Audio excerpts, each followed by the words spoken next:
Radio.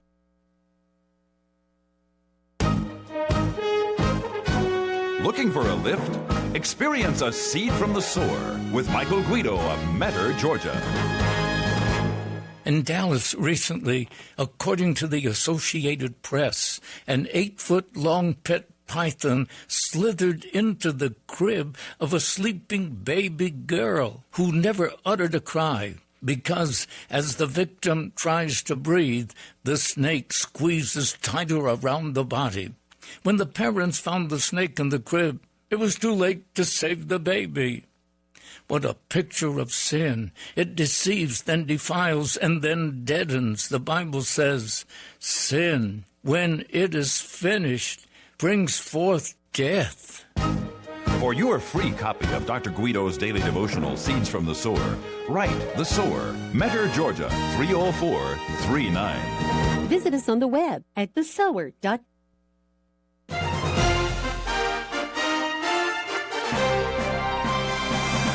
VCY America presents Crosstalk, a nationwide call-in program discussing issues that have an effect on our families, our communities, our churches, our nation, and our world. Crosstalk, an opportunity for you to voice your concerns for biblical principles. And now live by satellite and around the world on the internet at vcyamerica.org. Here is today's Crosstalk. And we do thank you for joining us on Crosstalk, coming your way from the VCY American Network. And been a very busy couple of days here at VCY America. We've been involved in our share-a-thon. And just a reminder to listeners, no matter which station you are listening to, and we appreciate the many who pick up this program from VCY America, to be sure to get behind your local Christian radio station and support it, and let them know how grateful you are for this program, keeping you informed on critical issues. We would like to mention today that we're going to be having our news roundup day here on the broadcast, and so much taking place here across this nation and around the world as well, that we'll be covering a number of issues, and trust you'll be able to stay informed on critical issues, understanding that we are in what I believe to be perilous times, and the importance for us to be discerning of the times, to be understanding of these times, and certainly that of being salt and light here across this nation. But many things that have been taking place, and we encourage you to stay tuned here to VCY America. Well, much has been happening, and tariffs to matters in the Middle East, to Islamic matters going on, and even the targeting of homeschoolers across this country. And so we'll be getting into many issues here today as time permits.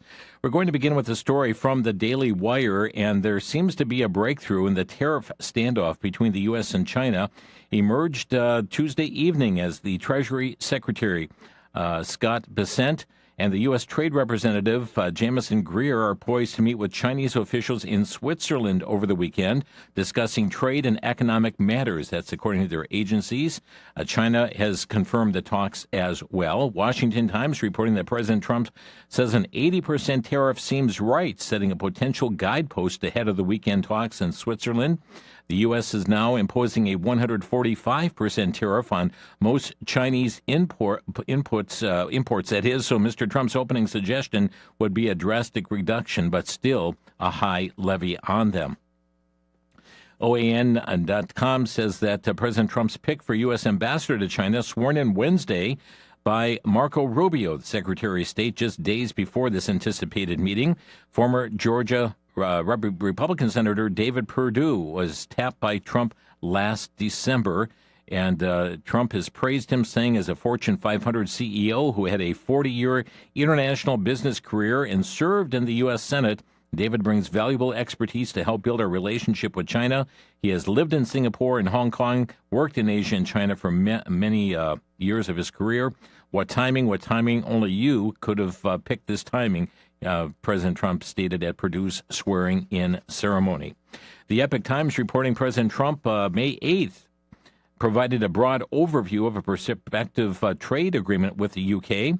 It's It would be the first by the U.S. since Trump announced his comprehensive April 2nd tariff plans. Nothing fully announced, but President Trump posted a chart on Truth Social pointing to a $5 billion increase in exports, including U.S. beef, ethanol, fruits and vegetables, and other goods, and also highlighted a $6 billion boost in tariff revenues. Well, yesterday, as we announced on Crosstalk, the first U.S. Pope was named yesterday. This is from Cardinal Robert Francis Provost from Chicago, now Pope Leo XIV. He said this, "Peace be with you all. This is the first greetings of the resurrected Christ, the Good Shepherd, who has given up his life for God." He said, explaining the choice of his greeting. "And I should also like this greeting of peace to enter our hearts and our families." Also, the new Pope Leo XIV shared articles on social media in the past that appeared to be critical of President Trump. He also shared an article that slammed Trump's anti-immigrant rhetoric as dangerous in 2015. And Lord willing, this coming Tuesday on Crosstalk, we'll be joined by Mike Gendron and giving full analysis to the new head of the Roman Catholic Church and understanding who this is, his doctrines, and certainly already assuming titles that are given only to God. Also, this coming to us from JNS News, and that is Pope Francis bequeathed one of his Pope-mobiles to the Gaza Strip to be repurposed to a mobile health clinic for children, the Vatican media reported this past Sunday. From YNetNews.com, the IDF on Tuesday released footage showing two senior Hamas operatives surrendering in Rafah, including a commander directly involved in the October 7th attacks and the holding of Israeli hostages. The arrest came as Israel continued its military campaign in Rafah, having completed the encirclement of the city in recent weeks. A senior Israeli defense official said the IDF intends to expand its ground activity in Gaza under the newly approved Operation Gideon's Chariots, aimed at defeating Hamas and securing the release of hostages that are still in the enclave. From JNS.org, since the launch of Operation Iron Wall, January 21st, Israeli forces have killed more than 100 terrorists, arrested approximately 320 wanted individuals, and seized around 450 weapons. This is in Judea and Samaria. The military announced this on Wednesday. Security forces have dismantled hundreds of IEDs and pipe bombs along the dozens of homes used as a pipe bomb making laboratories and weapons storage facilities. President Trump announced earlier this week that the Houthis would stop attacking vessels off Yemen's coast in exchange for the U.S. ending the military campaign against them, reports the Washington Examiner. And President Trump said they don't want to fight, and we will honor that. We will stop the bombings. They have capitulated, but more importantly, we will take their word. They say that they will not be blowing up ships anymore. Well, it's interesting because as Israel National News points out that the head of the Houthi Supreme Political Council, Mahdi al-Masrat, declared that the rebel group would continue its attacks on Israel even after reaching a ceasefire agreement with the United States. Israel has struck Houthi targets in Yemen in retaliation for their ballistic missile attack on Ben Gurion Airport this past Sunday. From Israel National News, U.S. President Donald Trump spoke to reporters Tuesday and stated that 21 of the 59 remaining hostages being held by Hamas in Gaza are still alive. He did not provide additional details beyond that. And JNS.org is reporting that Israel is preparing to implement a new humanitarian aid distribution system in southern Gaza that's designed to prevent Hamas from seizing the supplies. They've got a new system that aims to eliminate Hamas's ability to intercept or steal these bulk shipments, and that seems to be going into effect rather soon. From the Free Beacon, the Taliban took in $3.4 billion in revenue over the last year, boosting its cash supply by 14% amid the return of Afghanistan as a central safe haven for terrorist organizations across the Middle East. That's according to a U.S. government watchdog group. The repercussions of the Biden administration's disastrous 2021 military withdrawal from Afghanistan continue to reverberate across the war-torn country, with multiple al-Qaeda affiliates accessing American-supplied weapons seized from the former Afghan National Army. The United States left 78 aircraft, 40,000 military vehicles, and over 300,000 weapons in Afghanistan in a withdrawal that saw 13 American service members lose their lives. According to the CIGAR report, which the watchdog group delivered to Congress on April 30th, the Taliban transferred many of these arms directly to terrorist affiliates, while others made their way to the black market. To mark 60 years of diplomatic relations between their nations, JNS.org is reporting that President Isaac Herzog traveling to Berlin on May the 12th for a one-day state visit, followed by a reciprocal visit to Israel by the German President Frank-Walter Steinmeier, marking 60 years of relations with these state visits. Okay, also from GNS.org, Netanyahu and Noboa are cementing the Israeli-Ecuador ties in Jerusalem. Israel's prime minister is welcoming the Ecuadorian president, Daniel Noboa, at the prime minister's office in Jerusalem on Monday, highlighting the growing alliance between these two nations. The prime minister of Israel praised Ecuador's decision to open an innovative center in Jerusalem, calling it a strong symbol of friendship, and emphasized expanded cooperation in agriculture, water, defense, and security. You know, Disney, that has gone so woke in promoting the LGBTQ agenda, well, this story rather surprising from WNG.org. Disney chose the United Arab Emirates to build its 7th theme park.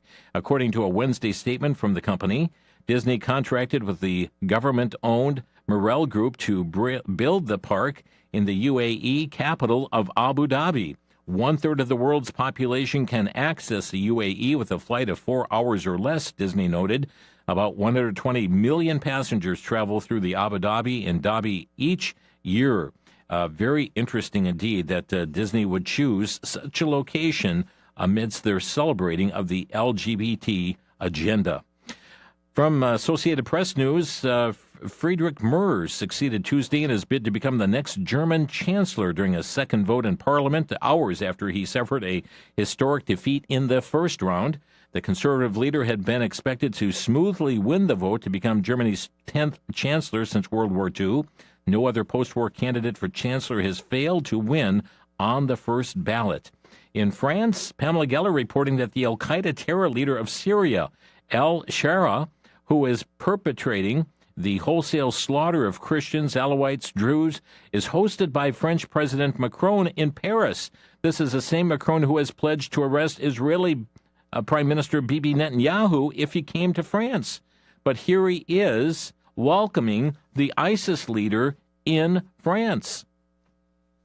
Reuters reporting that India hit Pakistan and Pakistani Kashmir with missiles on Wednesday, and Pakistan said it had shot down 5 Indian aircraft vowed to retaliate in the worst clash in more than 2 decades between the nuclear-armed neighbors. India told more than a dozen foreign envoys in New Delhi that if Pakistan responds, India will respond, fueling fears of a larger military conflict to unfold.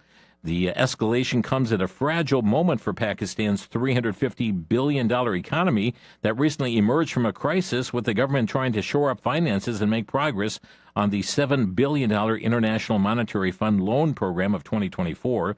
India said it struck 9 terrorist infrastructure sites, some of them linked to an attack by Islamist militants that killed 25 Hindu tourists and 1 local in Indian Kashmir last month. From Newsmax, a Patriot air defense system in Israel getting refurbished and repurposed to Ukraine, and the Western allies are working logistics for Germany or Greece to send more Patriots.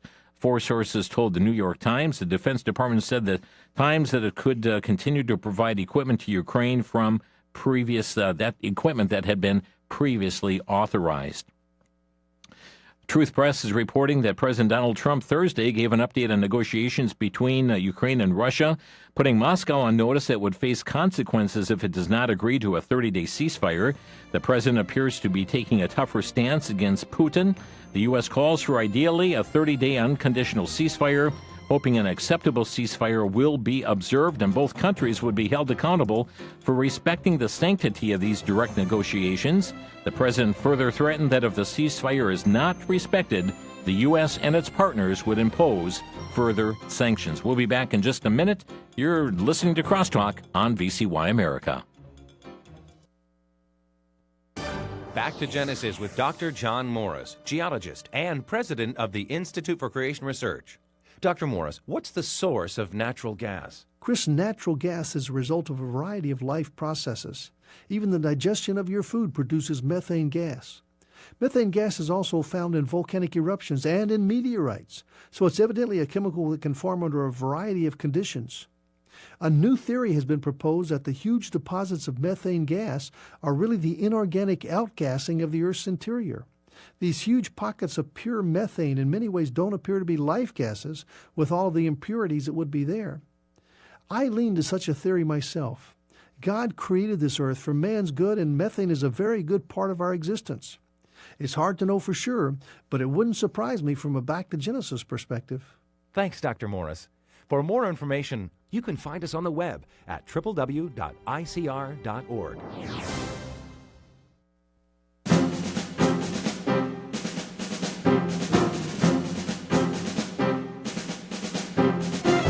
It's a news roundup day on Crosstalk. We thank you for tuning in. Much happening internationally. Have a few more international stories and then also talk about some matters going on here within the United States. This from the Moscow Times, and that is the Russian president and his Venezuelan counterpart, Nicolas Maduro, on Wednesday signed a strategic partnership treaty in Moscow, the latest in a series of alliances that Russia has forged since the full-scale invasion of Ukraine. This deal marks Russia's fourth such agreement in 2 years, following a similar pact with China, North Korea, and Iran, and now, ladies and gentlemen, Venezuela as well. The Pamela Geller is reporting the Geller Report. After the terror-supporting far left won the Canadian election, the Alberta province submitting a petition to become the 51st state of America and could soon vote on seceding and joining the U.S. as the 51st state. They've already started calling themselves 51st State Americans. Alberta has reportedly surpassed the required 177,000 signatures to trigger a referendum process, and she reports that all of that came in just one day.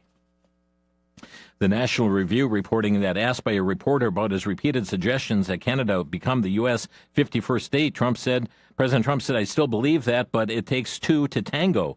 President suggested there would be a lot of advantages if Canada were to join, including a massive tax cut for Canadians. But Carney was not having it. He said, "As you know from real estate, there are some places that are never for sale." The Prime Minister said, "It's not for sale, won't be for sale ever," Carney added. President Trump, undeterred, replied, "Never say never." The FreeMalaysiaToday.com reports that President Trump Tuesday said the U.S. should stop subsidizing Canada.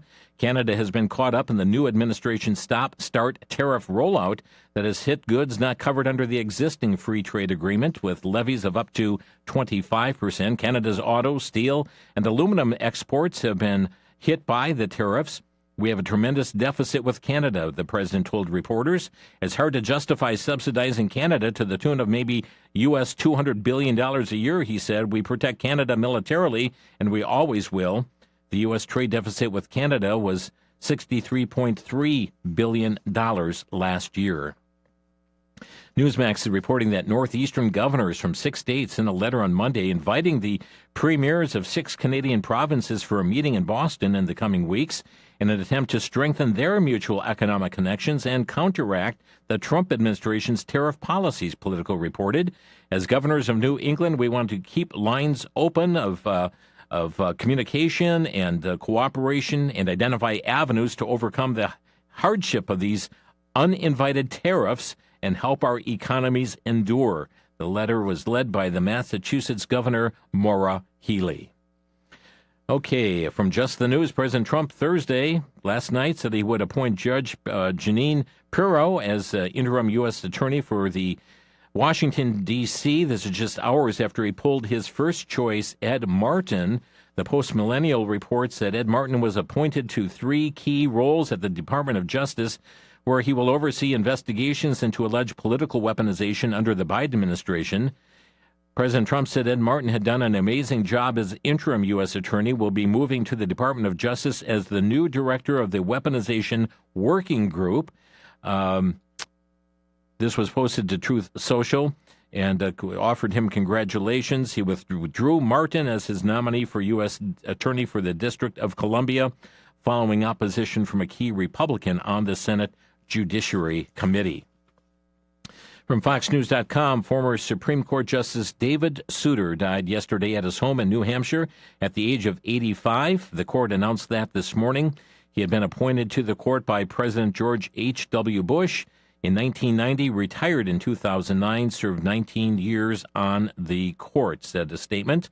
Souter was described by the Associated Press as a reliably liberal vote on abortion, church-state relations, freedom of expression, and the accessibility of federal courts. Western Journal reporting after years of urging Americans to acquire a real ID to fly or enter federal buildings, Homeland Security Secretary Kristi Noem said Tuesday that the federal government will allow those without a real ID to board planes. On Tuesday, Noem said the federal government will not be enforcing the ban on travel at this time. Travelers with something less than the real ID may be diverted to a different line, have an extra step, Noem said, but people will be allowed to fly. We will make sure it's as seamless as possible. Changing of the tune? Sounds like it. USA Today, the CEOs of the 5 largest U.S. airlines Thursday plan to back the Trump administration's proposal to spend tens of billions of dollars to reform the aging air traffic control system and to boost hiring. The Transportation Secretary Sean Duffy will detail the proposal to Congress. Congress is considering a $12.5 billion in initial funding, part of the bill.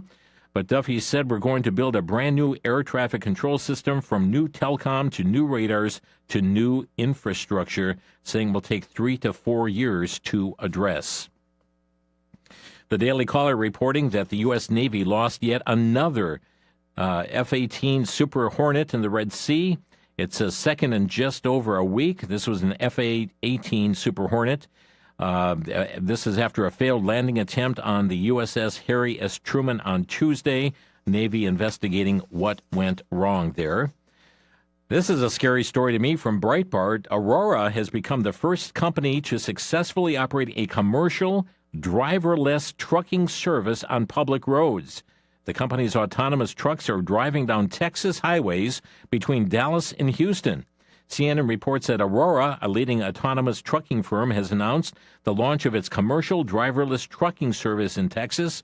The company has partnered with Uber Freight and Hirschbach Motor Lines to develop time and temperature-sensitive freight between Dallas and Houston.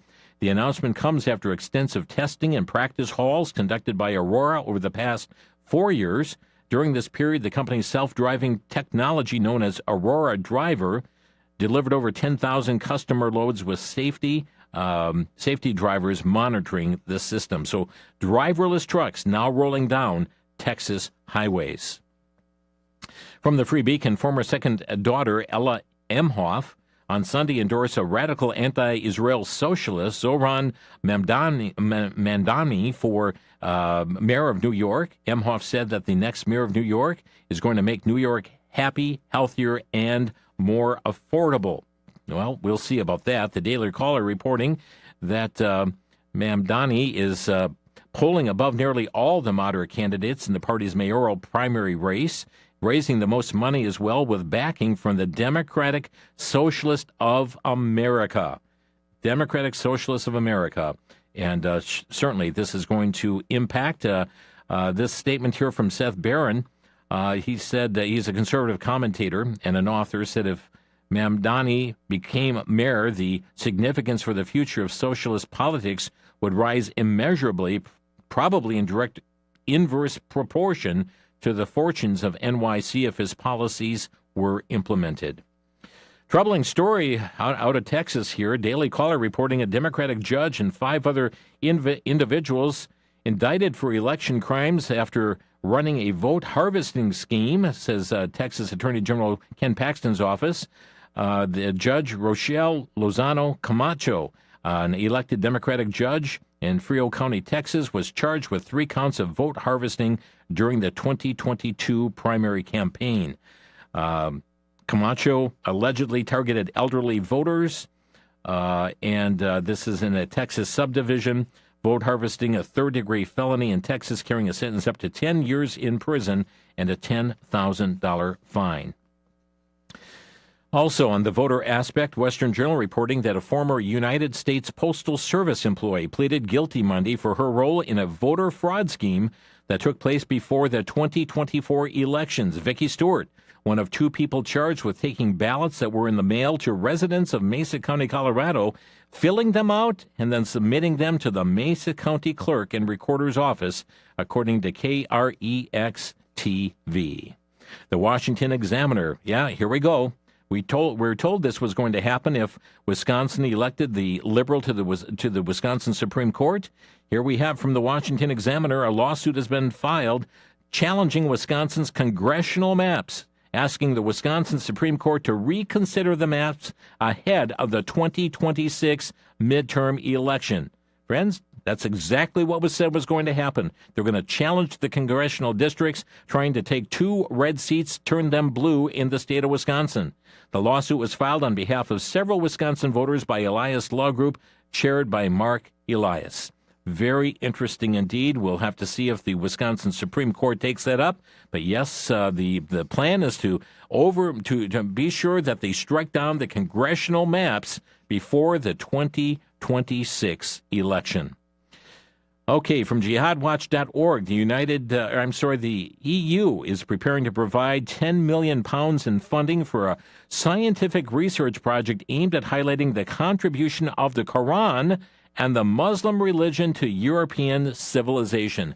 Friends, we are witnessing the takeover of Europe by jihadis, in essence. What do they call it? A silent jihad, a nonviolent jihad, but taking over.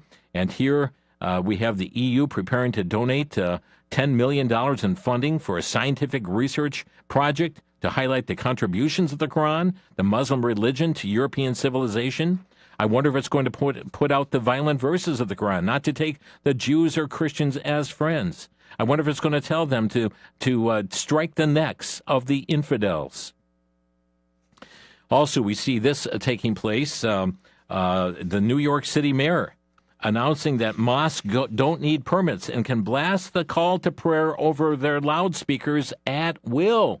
Did you hear about this, friends? New York City, that the mayor announcing that mosque, you don't need permits, you can blast the call to prayer over loudspeakers. And the prayer prayed in Arabic repeats Allahu Akbar 6 times, friends, proclaiming that Allah is greater. Listen in to what the mayor had to say.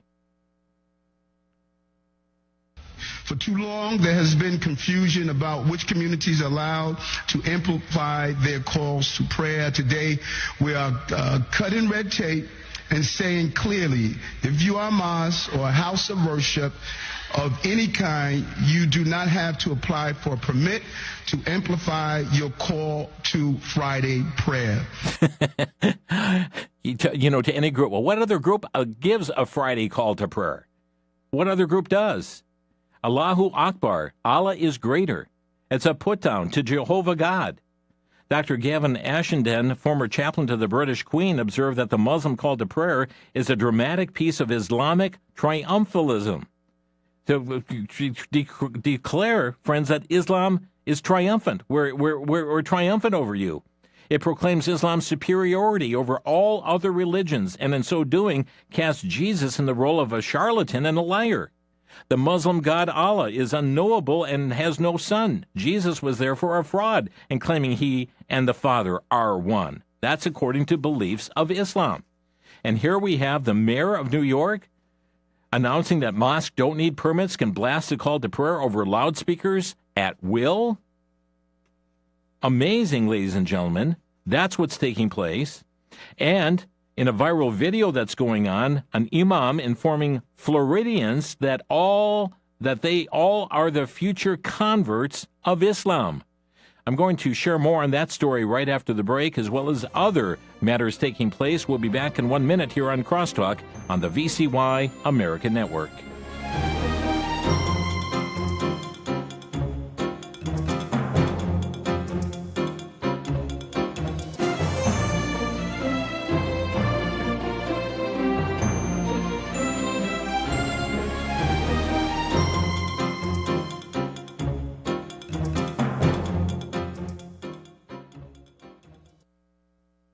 Crosstalk as we know it began airing in 1987. Good afternoon to you, Vic Eliason here. We are going to be talking today with... It comes your way from the VCY America Network out of Milwaukee. Did you ever wonder what the letters VCY stand for? Ever pondered what's behind the ministry that presents Crosstalk every day? We're pleased to share with you a free copy of the magazine formatted book, God's Continuing Miracle, The VCY Story. This book of over 200 pages presents nearly 500 photographs, interviews, historic newspaper articles, and writings about the VCY America ministry, now over 60 years old. The magazine will also inform you about VCY rallies, the Birthday Club ministry, the VCY bookstore, and so much more. It is a testimony to God's faithfulness. To receive a free copy of God's Continuing Miracle, The VCY Story, call 1-800-729-9829.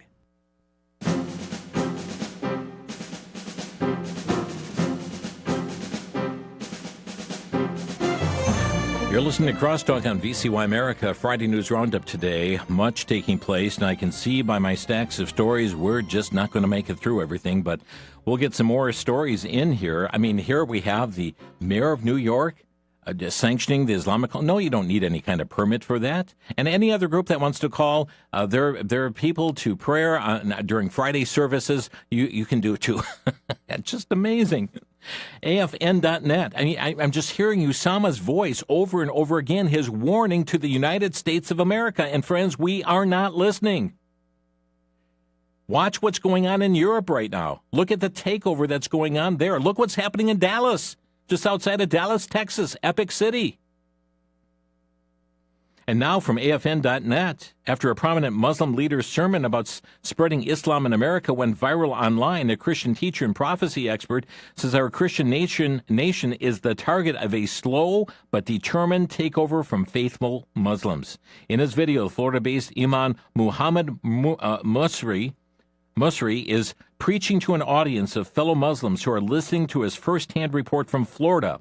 In a clip of the sermon, he describes how Islam is spreading in Florida and will eventually convert the Sunshine State. Are you listening, Florida? Are you listening, Texas? Are you listening, United States of America? The imam says this. He said, we bought 3 churches so far, and now we have 1 we are buying with a school. Explaining why that matters, the imam says the West invaded Muslim countries a century ago and turned its Islamic schools and mosque into a missionary schools to spread Christianity. Today we bring the favor back and turn their churches into mosques. And friends, you're seeing this all across the nation. The acquisition of churches and transforming them into mosques. Don't believe it's not happening. It is all across these United States. From LifeSiteNews.com, a Catholic nursery school in Italy has taken young children on a day trip to a mosque where the children learned about Islam from an imam and bowed in worship of Allah. A nursery school in Italy. The Facebook post by the nursery repeatedly states, "This morning we were welcomed by the imam in the Sasagana Mosque. It was a truly emotional experience. We took off our shoes. The teachers put on a veil. We entered a large room where there was a huge red carpet on the floor with some white stripes where you stand to pray. The imam explained to us that the Muslim religion is based on 5 pillars and told us that they pray 5 times a day. We even tried." Young people on a day trip to a mosque. Don't say the takeover is not taking place, friends. It's happening. Some call it silent jihad. Some will call it peaceful jihad. But nonetheless, it is jihad. LifeSiteNews.com, the Chicago Board of Education and the New York-based David Lynch Foundation will pay $2.6 million to former Chicago Public Schools high school students over forced transcendental meditation indoctrination. On May 7, 2025, Judge Matthew Kennelly of the U.S. District Court for the Northern District of Illinois approved the class action settlement. The funds will be distributed among 773 individuals who, while students at Chicago public high schools, were either required to participate in transcendental meditation as part of their in-school curriculum or were deprived daily of a half hour of academic instruction and required to maintain silence while their classmates focused their minds on secret mantras. Wake up, ladies and gentlemen, what is happening here across this nation. DailySignal.com. A school board in Colorado cannot remove sexually explicit, profane, and transgender books from school libraries. Why? Because the school board is conservative. That's what a federal judge ruled. It's the judge, a first open lesbian judge west of the Mississippi. No, you can't remove the books because your school board is conservative. The ACLU's Colorado chapter filed a suit on behalf of two minors, the NAACP Wyoming State Area Conference and the Authors Guild, claiming that the school district engaged in viewpoint discrimination when removing the books. Judge Charlotte Sweeney second-guessed the school district's objections to the book's contents, calling the objections pretextual and condemning the removals as partisan because school board members had discussed following their conservative convictions when debating the removal of the books. Friends, this is what's going on. The judge ruled that the district's decisive factor in voting to permanently banish the removed books was because the district disagreed with the views expressed in the books and to further their preferred political orthodoxy. Friends, you must accept immorality. And if you are conservative, no, that's a point against you. Because you're conservative, we have to force this upon you. Hours before, this is a story now from Utah News Dispatch. Hours before a pride flag ban took effect in Utah, 3 new official Salt Lake City flags emerged, all featuring their lily that they have already present on the city banner with a few notable substitutes. One features rainbow colors similar to the LGBTQ flag. Another one light blue, pink, and white stripes similar to the transgender flag. Another one emulating the Juneteenth flag. A busy night for the Salt Lake City mayor, scheduled to present the budget proposal this past Tuesday evening. And here, because there was rules against what flags can be flown, no, what we'll do is we'll just put our city symbol, our lily, on top of an LGBTQ flag, and therefore they can ban this. The neighboring Idaho, which banned a similar flag ban last month, the Boise City Council voted Tuesday to adopt the Pride banner as an official city flag. You tell us we can't show fly the Pride flag? Okay, then we're going to make it the official flag of our community. This is where the indoctrination has gone. This is how much they want to ram this down your throat. Other things are taking place, friends, here across this nation. This is very troubling as well out of Colorado. Here we have a Colorado state senator, this coming to us from the Daily Signal, appeared to belittle the faith of critics by referring to a trans Jesus amid debate on HB 25-1312 after he and his party amended the bill beyond recognition in the wee hours of Monday night, 2 days before the end of the Colorado legislative session.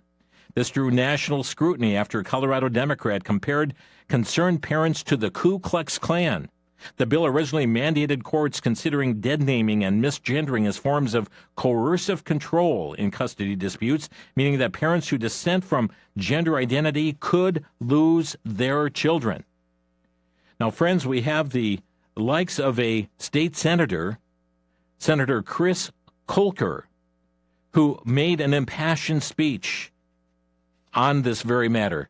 And I want you to hear what he had to say. Yes, he even talks about standing before a trans Jesus. It's blasphemy. This email, I'm going to end it here, says,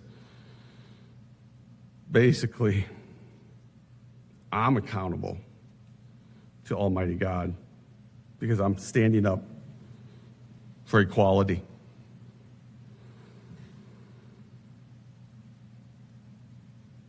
That my decisions one day, I will stand before him and be accountable. Well, this is what I believe. You ever seen that movie, Talladega Nights? And you see that section where they're talking around the dinner table and they're talking about what their favorite version of Jesus is. All right, baby Jesus. I love baby Jesus. And the guy goes, well, I love Leonard Skinner Jesus, when angels are behind him and the choir is singing and he's playing Freebird. Well, my day of judgment, I might be standing in front of trans Jesus. I don't know. How shocking. In my day of judgment, I might be standing before trans Jesus. I don't know. Friends, this is a legislator that needs prayer. It's a legislator that does need Jesus. It's a legislator that needs to place his trust in Jesus Christ. And as he says, I don't know, can I suggest to Senator Chris Kolker, then go to the Bible, God's Word, and you will know. Daily Signal reporting the Supreme Court allowing the Trump administration's ban on transgender military service to move forward Tuesday. High Court's 3 liberal justices dissented. They struck down a nationwide injunction from a district judge, but it will likely revisit the matter. Newsmax says Pete Hegseth has issued internal instructions to the Pentagon to start removing transgender troops who do not elect to leave on their own by June the 6th, and illustrates how they're going to swiftly act to remove thousands of transgender service members after the Supreme Court's ruling on Tuesday cleared the way for a ban to take effect. The dissenter reporting that one Oklahoma politician, Dusty Devers, a Southern Baptist ordained pastor, Oklahoma senator, has just led the Oklahoma State Republicans to sponsor a resolution calling upon the Supreme Court to right the catastrophic wrong of Obergefell versus Hodges. The nonsense of Obergefell, that it was never about equality. It was a slick marketing campaign, they report in the story, a calculated cultural coup dressed up as human rights victory. The Supreme Court's ruling didn't just redefine marriage, it weaponized it, using it as a cudgel to bash traditional morality into submission.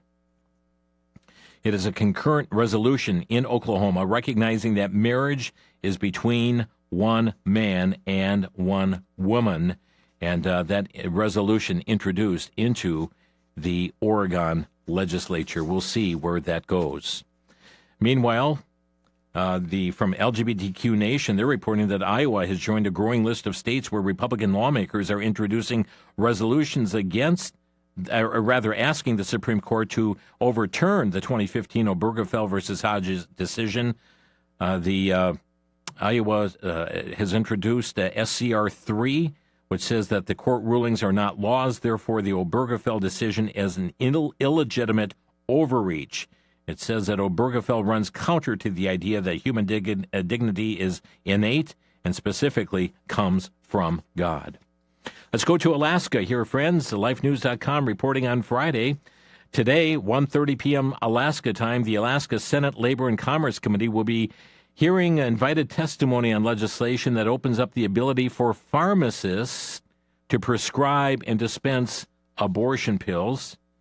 What's happening, friends, is that so many doctors are saying, no, we're not going to be doing this, and they keep medical doctors, that is, and so now going to try to expand those who will by allowing pharmacists to do that if that legislation passes.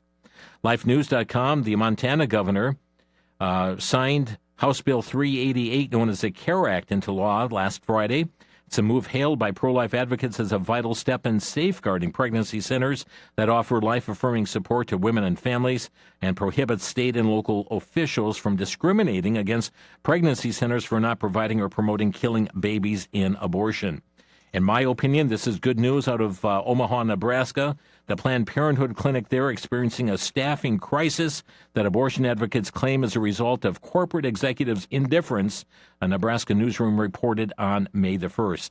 Flatwater Free Press reported that the clinic's recent struggles have included burnout, insufficient training, unionization of Planned Parenthood North Central States employees, and high turnover. May that turnover continue. Well, friends, we're going to open our phone lines as we go into our final break here today and hear what you have to say on these or other current event stories. Our number to Crosstalk, 800-733-9829. That's 800-733-9829. We'll be back in 1 minute. You're listening to Crosstalk on the VCY American Network.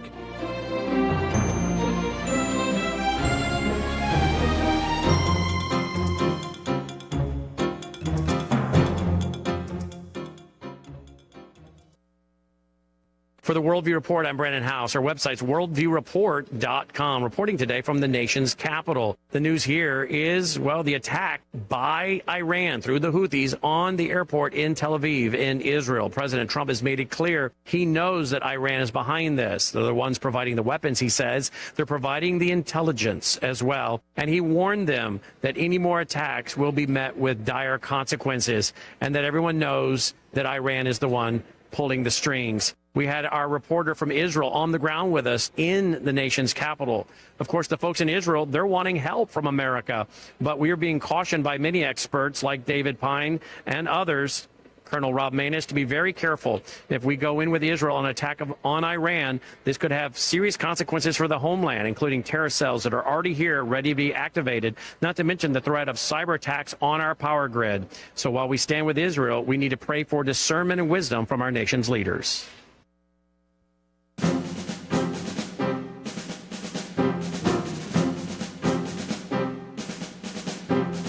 News Roundup Day here on Crosstalk. And friends, I'd like to recommend you check out Alex Newman's website, libertysentinel.org, as he's got a story there about multiple Democrat states that are targeting homeschooling families with draconian new laws and policies, raising alarm among advocates of parental rights and educational freedom. But the escalating attacks on home education are part of a growing and coordinated movement to control, undermine, and eventually end homeschooling. Experts are warning this. You'll find the article libertysentinel.org. Well, let's go to the phone lines here today on Crosstalk and hear what you have to say on these or current event stories. And let's go to Michael in Dousman, Wisconsin. Michael, you're on the air. Hey, Brother Jim. I'm glad you brought up what Mayor Adams is doing in New York with the call to prayer. Yeah. That I've been following that story since it broke on Monday, and it's extremely alarming. And the people in New York should be up in arms because what they're doing is, if you're annoyed by the call to prayer, you are considered a Satan, and it's more of hate speech than anything. You know, this is not a church bell, just ringing out. There are words that are attached with this, declaring that Allah is greater, and really, and declaring there is no God but Allah, and Muhammad is. This is all going forth in this, and it's outrageous that the mayor is just giving a blanket. Well, whatever religious group want to put out their Friday call to prayer, we're just removing all the roadblocks for it. Mm-hmm. And if they allow it to continue, it'll be 5 times a day, at 4 o'clock in the morning, at 7 o'clock, or I forget all the times, but I have an apartment in Eastern Europe, and we have a mosque next door, and it is the most horrible sound to have to be woken up by every day. Michael, thank you so much for the call. Appreciate it. You're welcome. Let's go to Stanley now, who is calling from Bronx, New York. Stanley, you're on the air. Hi, Jim. It's a pleasure to be on this line right now. Look, I've heard what you were saying about the prayer in New York, and there's a mosque in East Tremont, and there's another mosque in Grand Concourse. They be having those big loudspeakers, they praying out loud. Yeah. But it's one thing that I can honestly say that I've been really appreciate from VCY America. You always say that quote, and I forgot to mention it early on. You've always said that it is important that a standard be maintained so that which is counterfeit can be detected. Yeah. And the reason I say that is because early on I was listening to Brendan House. He was interviewing this ex-Muslim. wow, it's mind-blowing. Yeah. So I'm really grateful to be listening to you guys. God bless you, Jim. Thank you, Stanley, for your call. Mark in Monroe, Wisconsin, you're on the air. Hey, Jim, if I understand the information correctly pertaining to Ed Martin, it seems to me he got the short end of the stick for not getting that position. Mm-hmm. Personally, I think he was victimized by the J6 misinformation agenda. Yeah. I still believe that I believe that the record needs to be set straight on what actually occurred on that day. The FBI has to make it publicly known in the U.S. For no other reason, the deep state put all their chips on that lie, and they're still using it. So if we can't set the record straight, we're going to have other top-notch candidates not getting positions that they rightly deserve, and that would be a detriment to the Trump administration. Indeed. Thank you, Mark, for that. And indeed, targeted. I mean, he has done just a stellar job, and he's been working with the organization of Phyllis Schlafly Eagles, and has done just a stellar job, even in his acting role in Washington, D.C., and failing to get some key Senate approval from within the Republican Party, and that is, in my opinion, a shame. Christine in Racine, Wisconsin, you're on the air. Jim, I have family in Europe, and I've seen the Muslim infiltration coming, but the floodgates opened as when the Arab Spring took place. The church is so asleep, but is it our fault when our pastors, our leadership will not even pray for our nation, will not pray for Israel? God forbid we would pray for Israel. And our people are told that they're cursing their leadership if they talk about things that are going on. I feel that we have a church that is willingly ignorant, and not only do we need to be praying for our leadership, but how do you hold back darkness unless you expose it? And you have done a fantastic job having that gentleman in Kenosha, that pastor from Kenosha, and the pastor from Union Grove there on your program to help warn. And I thank you for that, because most churches are absolutely warning about nothing. They're pietistic, and they're just in their holy huddle.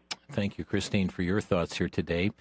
I praise God for those churches that are taking a stand and are proclaiming the Word of God, and others who just don't want to be bothered by what's happening in our world. David in Sioux Falls, South Dakota, you're on the air. Yeah, hi, Jim. So I need to try to differentiate here. So Islam is like a tool being utilized. And who, in your opinion, is using it? Satan. It's like Marxism. Satan is using it. It's a tool of Satan. But who on earth? Well, is it the globalists? Well, certainly it is those that are following Islam. I mean, we have the leaders of Islam that are very much of this. They are getting access to all of this. So someone's helping them breach our countries. Well, indeed, we have politicians that are capitulating to them. So who are they? Are they the globalists? Certainly, they would follow a globalist agenda, but also would follow the dictates of declaring it to be like a religious freedom thing. But friends, this is a political arm that is wanting to take world control, and that's what's taking place, a push for world control. We're going to squeeze one last call in. Greg in West Union, we've got about 30 seconds. Go ahead. Yeah, I just wanted to comment about the Democratic Party has become the party of Islam.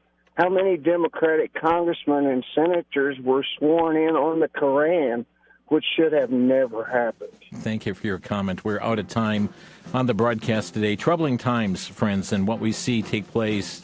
New York City, the imams that are coming out of Plano, Texas, East Plano, Epic City, and what's going on in Florida. We're going to continue to buy up churches, turn them into mosques. Look what's happening in NYC as well. Friends, perilous times. We need to get back to the Word of God, and I trust as the Lord's Day approaches this coming Sunday that you will be in a Bible-believing, Bible-teaching local church. Thanks for listening. You've been listening to Crosstalk via satellite and the internet from VCY America. Views expressed may or may not be those of this station. For a CD of today's program, send a donation of $6 or more to VCY Take Ministry, 3434 West Kilbourne Avenue, Milwaukee, Wisconsin 53208, or download by RSS or podcast from crosstalkamerica.com. And join us again for Crosstalk.